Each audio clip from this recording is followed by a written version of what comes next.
Assalamualaikum warahmatullahi wabarakatuh. Jumpa lagi dengan saya Mas Bud, masih di seputaran anxiety disorder, psikosomatis, dan dispepsia. Di video hari ini saya ingin memberikan semangat kepada teman-teman bahwasanya jalan kaki itu meskipun sampean lakukan, meskipun sampean dalam kondisi takut pun tetap harus dilakukan. Kenapa? Karena jalan kaki itu sangat-sangat banyak manfaatnya. Bisa menata organ tubuh, bisa menata tubuh bagian dalam. Ini bisa tertata lemak-lemak yang berhimpitan antara usus, lambung, dan semua yang ada di dalam perut ini, yang ada lengket-lengket minyak itu bisa secara otomatis nanti merenggang atau memisahkan diri, lemaknya akan hilang, dan itu bisa membuat sampean jadi semakin cepat sehat. Nah, teman-teman ya, kendala utama yang terjadi jika sampean masih aktif anxiety disordernya, ketika sampean masih aktif, sampean jalan sedikit saja nanti ada sensasi yang sampean rasakan itu yang membuat sampean biasanya itu down. Jadi karena takut akhirnya tidak meneruskan, sampean jadi males, akhirnya balik masuk rumah lagi.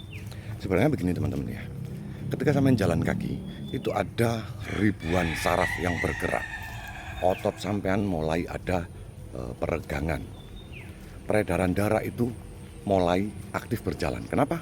Karena kita di telapak kaki, kalau saya kan nggak pakai sepatu ya, jadi telapak kaki tersebut pusatnya peredaran darah itu semakin lancar, dan ketika semakin lancar di daerah kaki terus naik ke betis, naik lagi terus semakin naik.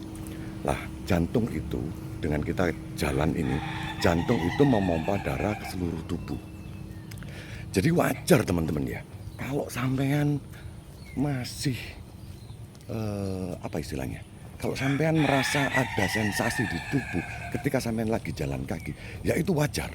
Wajar sekali sampean merasakan di tangan ada rasa nggak nyaman,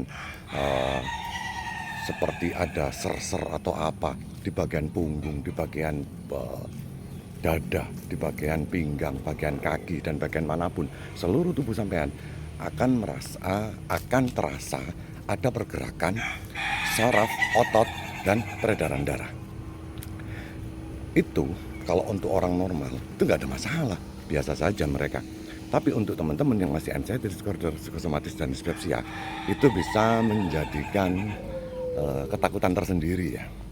Jika sampean tidak pernah melawan, sampean ketika jalan sedikit terus sampean capek, akhirnya sampean masuk rumah, rebahan lagi, diem lagi, scrolling HP lagi, akhirnya sampean itu kalah. Jadi sensasi tersebut sampean rasakan, dan sampean harus sadari bahwasannya ini reaksi tubuh ketika diajak olahraga. Itu nomor satu. Nomor dua, tubuh itu melakukan, artinya yang pertama tadi kan sudah lancar ya, peredaran darah sudah mulai lancar. Kalau kita lakukan terus menerus akan menjadi semakin lancar dan menjadi semakin enak dibuat gerak tubuh ini. Yang kedua, tubuh itu dengan kita ajak olahraga rutin setiap hari, itu dia melakukan recovery secara alami. Jadi tubuh sampean itu melakukan perbaikan diri, perbaikan dengan alami, dengan sampean ajak untuk berjalan ini. Ini tadi sebenarnya saya sudah olahraga banyak ya, sampai menyapu sampai bakar.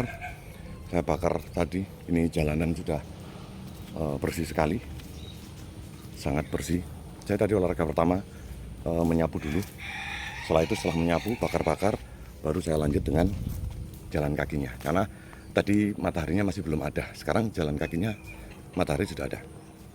Jadi teman-teman, ketika peredaran darah sampean lancar, otot sampean sudah tidak ada menegang, terus persendian ini jadi lebih bagus ketika kita buat untuk gerak, itu mempercepat kesembuhan.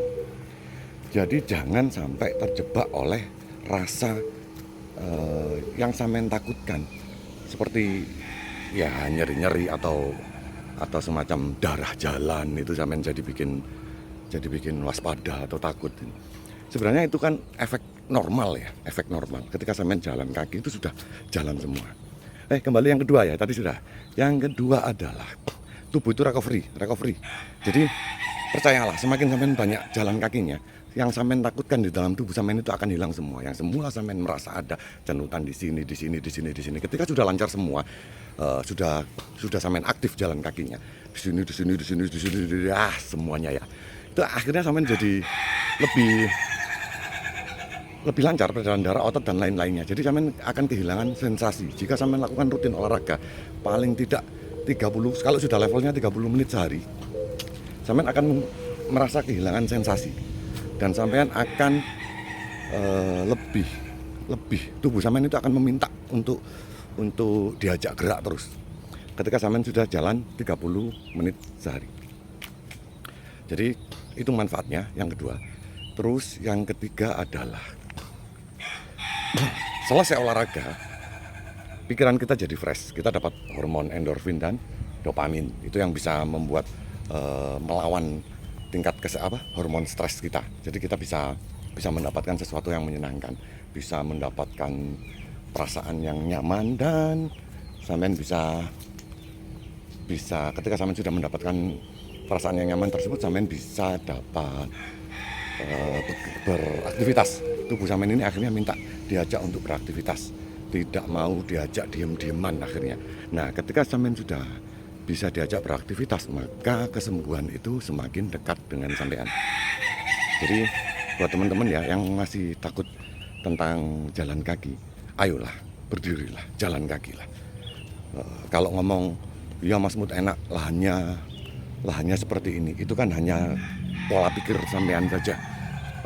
Sebenarnya lahan saya ini juga nggak enak. Tadinya ini banyak kerikil, nggak enak sekali. Dan ketika saya sakit, ini masih belum ada pavingnya, nggak ada pavingnya. Di jalannya itu masih seperti begini dulu jalannya. Nah, jadi nikmat tidak nikmat, enak tidak nikmat, itu bahasa Jawanya itu sawang sinawang ya. Sampean melihat saya enak, saya melihat sampean enak. Pada dasarnya jangan membuat alasan, bulatkan tekad, keluarlah rumah, langsung lakukan jalan kaki. Dimulai dari sedikit-sedikit dulu. Kalau masih lemes banget, ada kemarin yang komen masih nggak bisa apa-apa, jemur diri dulu, nunggu matahari sudah terbit, jemur diri dulu. Setelah itu dapat 3 hari jemur, langsung melakukan jalan kaki 5 menit saja. Setelah itu naik jadi 10 menit, setelah itu naik jadi 15 menit, setelah itu bisa sampai 30 menit. Itu artinya sampean sudah jalan 2 km dalam 1 kali jalan. Artinya jalan kaki ini begini ya teman-teman ya, bukan aktivitas ya. Sampean kalau aktivitas, saya sudah dengan aktivitas Pak, saya jalannya sudah 5.000 langkah kaki, itu kan aktivitas, bukan olahraga jalan kaki. Yang benar adalah yang bisa membantu pencernaan dan jantung, paru-paru adalah jalan kaki seperti ini dengan tanpa jeda selama 5 menit atau 10 menit atau 15 menit atau 30 menit. Nah, itu yang menjadi tabungan kita untuk bisa memperbaiki jantung, paru-paru, dan peredaran segala macam bentuk penyakit yang ada di perut, lambung, empedu, dan lain-lain itu. Jadi cukup begini saja, jangan disamakan jalan kaki aktivitas dengan jalan kaki olahraga. Kalau ini kan olahraga non-stop. Sudah di menit ke 9, sedikit lagi.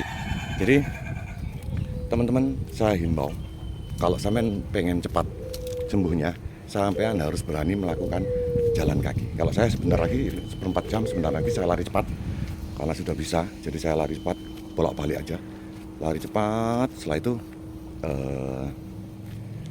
memperkuat kaki, biasanya saya jalan sambil squat.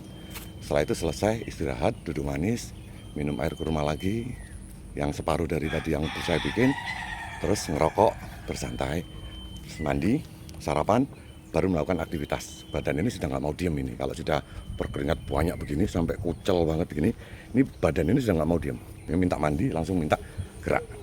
Baiklah teman-teman, ayo bersemangat jalan kaki. Semoga teman-teman yang melihat video saya segera diberikan kesehatan, juga segera diangkat penyakitnya dan bisa beraktivitas seperti orang normal. Oh ya, satu lagi, kalau jalan kaki, mohon jangan bikin video seperti saya, nanti nafas sampean tidak teratur. Sebenarnya jalan kaki harus pakai nafas yang bagus. Nah, itu bisa memperbaiki paru-paru dan jantung sampean. Harusnya begitu. Ini hanya contoh saja, nggak ada masalah, hanya sesekali saja. Terima kasih sudah melihat video saya. Assalamualaikum warahmatullahi wabarakatuh.